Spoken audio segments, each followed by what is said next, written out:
देखो बेटा, आज हम चैप्टर नंबर 3 स्टार्ट करेंगे। कौन सा चैप्टर नंबर 3?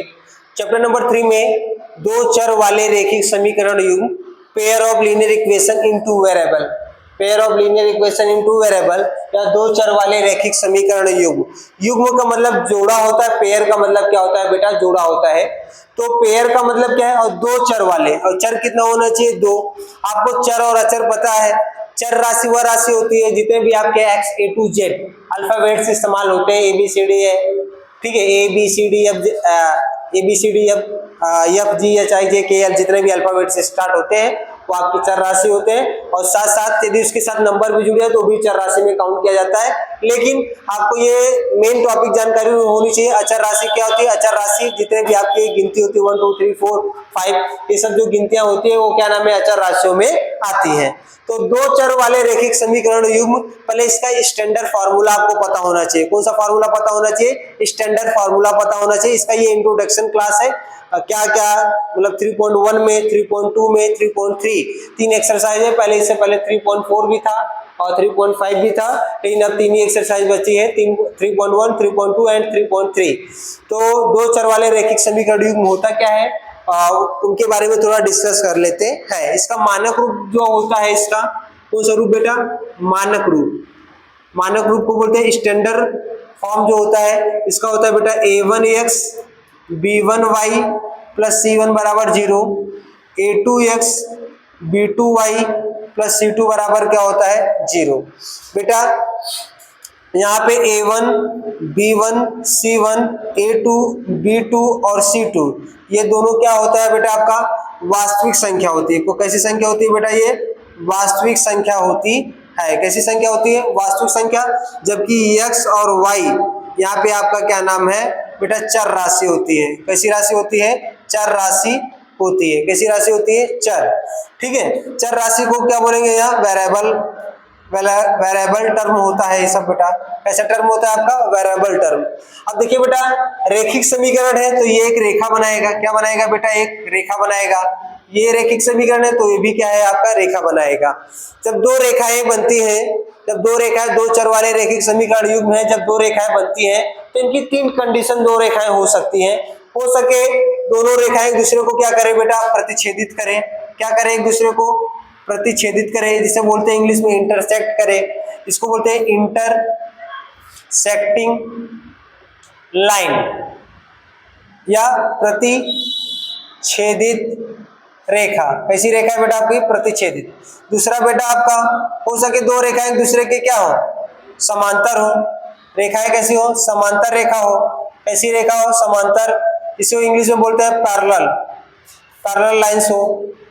या हो सकता है बेटा दो रेखा एक दूसरे के ऊपर हो, मतलब एक रेखा एक दूसरे रेखा के ऊपर हो। इसे बोलते हैं संपाती रेखा। कौन सी रेखा बोलते हैं बेटा? संपाती रेखा। इंग्लिश में बोला जाता है कोइंसिडेंट लाइंस। कौन सी लाइन बोला जाता है? कोइंसिडेंट लाइन बोला जाता है। बेटा जब प्रतिच्छेदित रेखा है तो क्या कंडीशन बनती है? तो आपको पता होना चाहिए, प्रतिच्छेदित रेखा तो उसके लिए फार्मूला बनता है स्टैंडर्ड मानक रूप a1/a2 not equal to b1/b2। ये किसके लिए होता है बेटा? प्रतिच्छेदित रेखा के लिए a1/a2 और नॉट इक्वल टू b1/b2, मतलब a1 a2 का अनुपात b1/b2 के अनुपात के बराबर नहीं होता है। उसके बाद समांतर रेखा में बेटा होता है a1/a2 equal to b1/b2 not equal to c1/c2। बेटा समांतर रेखा में होता है a1/a2 equal to b1/b2 not equal to c1/c2। और जबकि संपाती रेखा के लिए बेटा होता है a1/a2 b1/b2 और c1 क्या हो जाता है बेटा? c2। तो इनका अनुपात क्या होता है? तीनों का अनुपात क्या होता है? बराबर होता है a1/a2 इक्वल टू b1/b2 और c1/c2। यदि क्या नाम है कोई भी अनुपात दो चर रैखिक समीकरण युग्म का बराबर आ जा रहा है उनका अनुपात, तो संपाती रेखा बोलेंगे। यदि दो अनुपात a1/a2 b1/b2 बराबर आ रहा है और नॉट इक्वल टू c1/c2 आ रहा है तो समांतर रेखा बोलेंगे। और a1/a2 not equal to b1/b2 आ जा रहा है तो उसको हम प्रतिच्छेदित रेखा बोलने वाले हैं या इंटरसेक्टिंग लाइन बोलने वाले हैं। बेटा प्रतिच्छेदित रेखा है तो एक बिंदु पर टच कर रहा है। कितने बिंदु पर टच कर रहा है? एक बिंदु पर। जब बेटा एक बिंदु पर टच करेगा, जाहिर सी बात है, तो इसका कैसा हल होगा बेटा? अद्वितीय हल होगा। अद्वितीय हल या एक हल। क्या होगा बेटा? एक हल। अद्वितीय हल होगा या फिर क्या होगा? एक हल होगा या यूनिक सोल्यूशन होगा। कैसे सोल्यूशन होने वाला? यूनिक। जब दो रेखा एक दूसरे के समांतर होती है, जब समांतर होती है बेटा तो कोई हल नहीं, कोई हल नहीं, कोई हल होने वाला नहीं है। No solution. क्या बोलेंगे इंग्लिश में? No solution. जब बेटा लाइन क्या नाम है आपका समांतर होती है तो नो सोल्यूशन होता है, कोई हल नहीं होता है।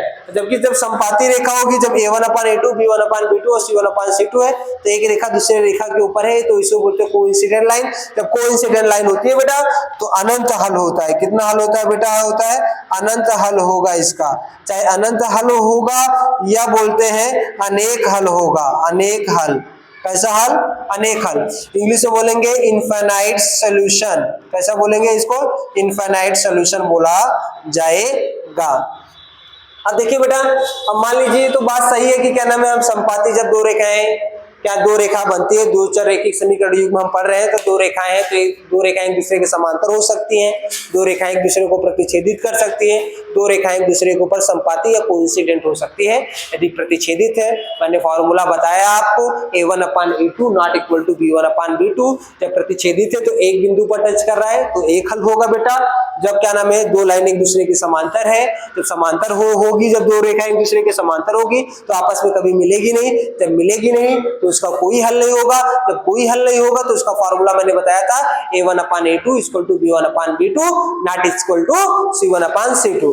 अब बेटा जब संपाती है, सभी रेखाएं एक दूसरे के ऊपर है तो आपके लिए मैंने फॉर्मूला बताया था a1/a2 equal to b1/b2 equal to c1/c2। और कितने हल होंगे उसके? अनंत हल होंगे, इनफिनाइट सॉल्यूशन होने वाला है। अच्छा, ये 3.1 एक्सरसाइज में डिस्कस करना है। बाकी आपको दो चर रैखिक समीकरण युग्म है तो उसको सॉल्व करने की विधियां हैं। इसको सॉल्व करने की क्या है बेटा? विधियां। तो उन विधियों के बारे में भी थोड़ा डिस्कस कर लेते हैं। तो वो विधि कौन कौन सी है? यदि दो चर रैखिक समीकरण युग्म हम सॉल्व कर रहे हैं तो उसको सॉल्व करने के लिए आपके पास पहले आपके बुक में 4 विधियां दी गई थी, 4 विधि थी आपके पास। अब आपके बुक में एनसीईआरटी जो बुक है उसका जो सिलेबस है उसके अकॉर्डिंग आपकी 3 विधियां हैं। कौन कौन सी विधियां हैं द्विचर रैखिक समीकरण युग्म को हल करने के लिए? पहली विधि का नाम है ग्राफीय विधि। कौन सी विधि है बेटा? ग्राफीय विधि से हम क्या नाम है द्विचर रैखिक समीकरण युग्म सॉल्व कर सकते हैं। बेटा द्विचर रैखिक समीकरण युग्म को सॉल्व करने का मतलब बेटा x और y के उसकी वैल्यू जो सेटिस्फाइज कर रही है उसको निकालेंगे, ग्राफीय विधि। दूसरा बेटा आपका होता है प्रतिस्थापन विधि। कौन सा? प्रतिस्थापन विधि। अब देखिए ग्राफीय विधि को ग्राफ मेथड हो गया आपके पास। दूसरा सब्स्टिट्यूशन मेथड।